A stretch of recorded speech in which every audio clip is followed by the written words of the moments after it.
Assalamualaikum warahmatullahi wabarakatuh. Masih bersama saya Suwandi di channel Dunia Ikan Gabus. Kesempatan hari ini masih melanjutkan pertanyaan-pertanyaan dari teman-teman yang numpuk di WA dan kolom komentar ya. Ya mungkin satu persatu saya pasti akan jawab semuanya, nggak usah khawatir. Dan bagi yang sudah terjawab, biasanya yang sudah pendek-pendek pertanyaan yang saya ambil dulu, yang jawabannya panjang-panjang nanti pasti akan saya jawab satu persatu. Berkaitan dengan ini harus ada penjelasan-penjelasan yang lebih lama. Ya, pertanyaan pertama dari Mas Reno yang ada di Sleman, ya Yogyakarta. Boleh Pak, saya gabung di grup WA Bapak ya, API Indonesia ya. Saya sudah membudidayakan gabus selama 1 tahun. Dan saya juga dulu pernah ikut di grup Bapak yang dulu, yang sekarang sudah tidak aktif. Terima kasih sebelumnya. Jika diperkenankan saya ingin bergabung dan menimba ilmu. Terima kasih. Jadi di part sebelumnya ya sudah saya jawab Mas. Jadi kalau mau gabung di grup WA API Indonesia, Asosiasi Pengusaha Ikan Gabus Indonesia, bisa langsung kirim nama sama alamat ke nomor saya di 0816658779 ya. Persyaratannya ada di kolom deskripsi ya, diikuti aturan mainnya, baca dulu peraturannya ya, baru nanti gabung. Jangan sampai nanti peraturannya seperti ini ya. Nah, dibaca dulu, dimengerti dulu, baru nanti gabung. Nah, berkaitan dengan yang grup yang dulu memang sengaja kita off-kan ya, kita tidak gunakan lagi karena memang untuk yang grup dulu itu kacau semuanya ya, terus terang saja, karena memang di semua grup budidaya terutama kalau di situ sudah berkumpulnya para pembudidaya, tentunya yang disampaikan di situ adalah hal tentang budidaya saja dulu. Jadi kalau yang dulu kan campur aduk ya, antara yang pedagang, kemudian pengepul ya, pembudidaya, pembibitan, pembesaran, campur semuanya. Di situ semua iklan perang harga kacau. Ada orang satu grup itu, ada yang satu sama yang lain saling gontok-gontokan ya, saling sereng sana sereng sini, nggak enak. Jadi suasananya kurang kondusif. Makanya di grup yang baru ini kita buat agar semuanya lebih tertata dengan baik. Yang dulu pernah gabung di grup saya bisa gabung di grup ini. Yang intinya di sini tidak boleh jualan, tidak boleh iklan, hanya sebatas forum komunikasi untuk informasi budidaya ikan gabus. Kalau mau jualan nanti chatnya di luaran pribadi ya. Oke Pak Reno di Sleman, silahkan kirim nama sama alamat, nanti kita masukkan. Kemudian berikutnya dari Ardianto yang ada di Tegal.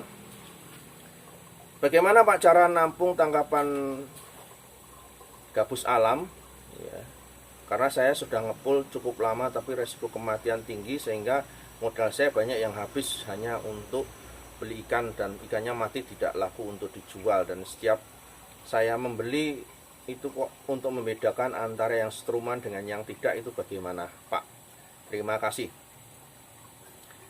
Jadi kalau menjadi seorang pengepul budidaya ikan gabus ya, memang resiko sebagai seorang pengepul itu resikonya besar sekali ya, tidak seperti yang para pembinian ataupun para yang pembesaran. Pengepul itu resikonya tinggi, apalagi ngepul ikan gabus tangkapan dari alam. Waduh, ini luar biasa tuh. Kalau modalnya serep biasanya nggak kuat di awal. Biasanya sudah pelihara di awal, kemudian mati kapok, besok sudah nggak mau beli lagi. Nah, semua itu bisa disiasati dengan cara ya. Yang pertama, kalau kita mau ngepul ikan gabus tangkapan alam, kita dulu pastikan cari mitra-mitra yang memang bisa kompeten, bisa dipercaya.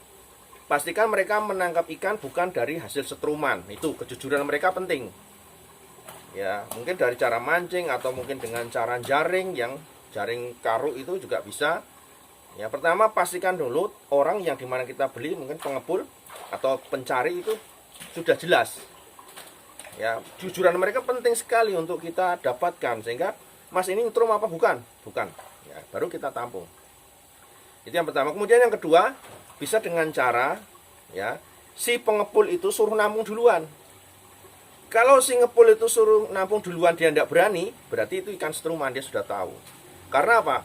Orang yang sebagai pengepul ikan gabus, kalau dia sudah tahu dari setruman, dia tidak berani nampung lama-lama. Pengennya segera dijual. Awalnya sih bagus, mulus, hitam itu, tapi pengen segera dijual, terburu-buru.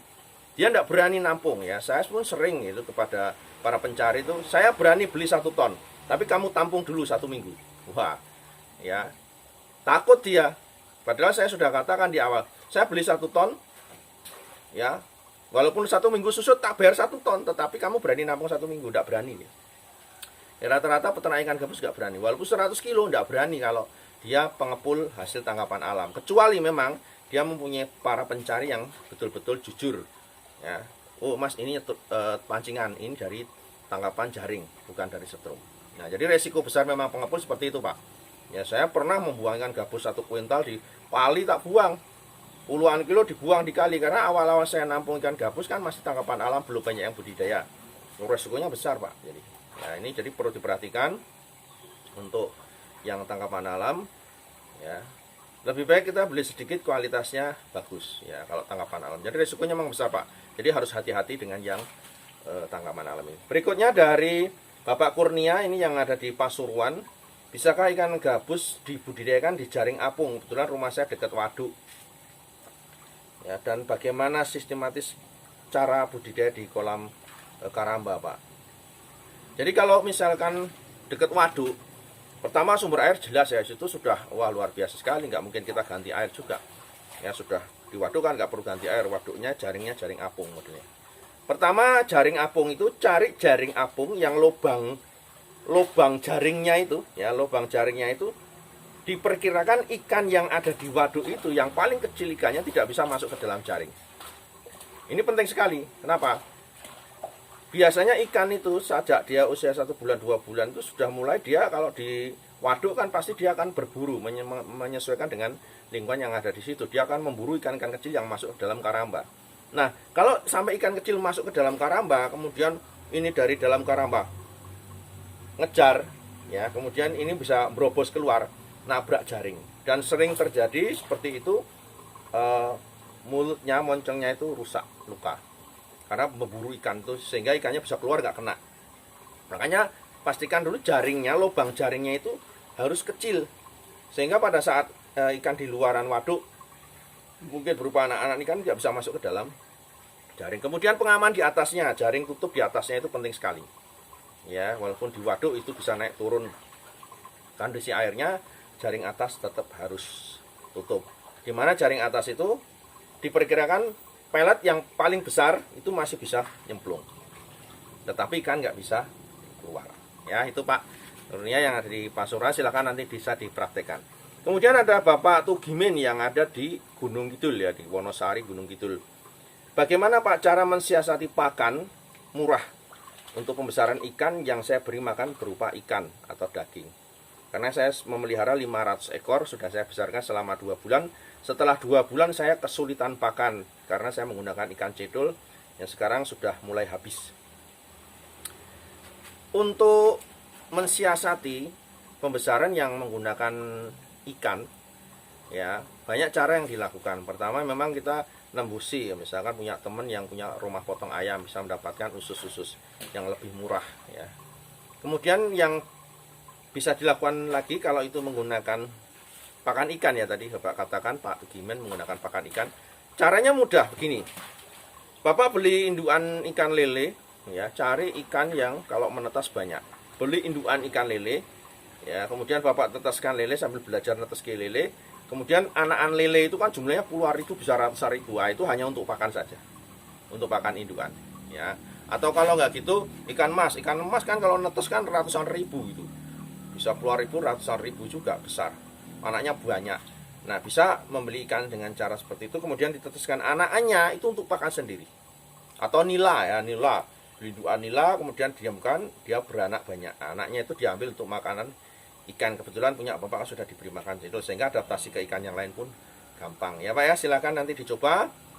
Ya karena memang sudah terlanjur kasih makan ikan ya, memang harus makan ikan, nggak boleh ganti-ganti. Karena kalau sudah ikan nanti kepelet juga tidak mau. Ya sudah dilanjutkan, nanti 2 bulan lagi sudah besar-besar Pak Tugimen ya. Silahkan dicoba, mudah-mudahan ada manfaatnya. Salam dari saya Suwandi, tetap di channel Dunia Ikan Gabus, mengupas tuntas permasalahan budidaya ikan gabus.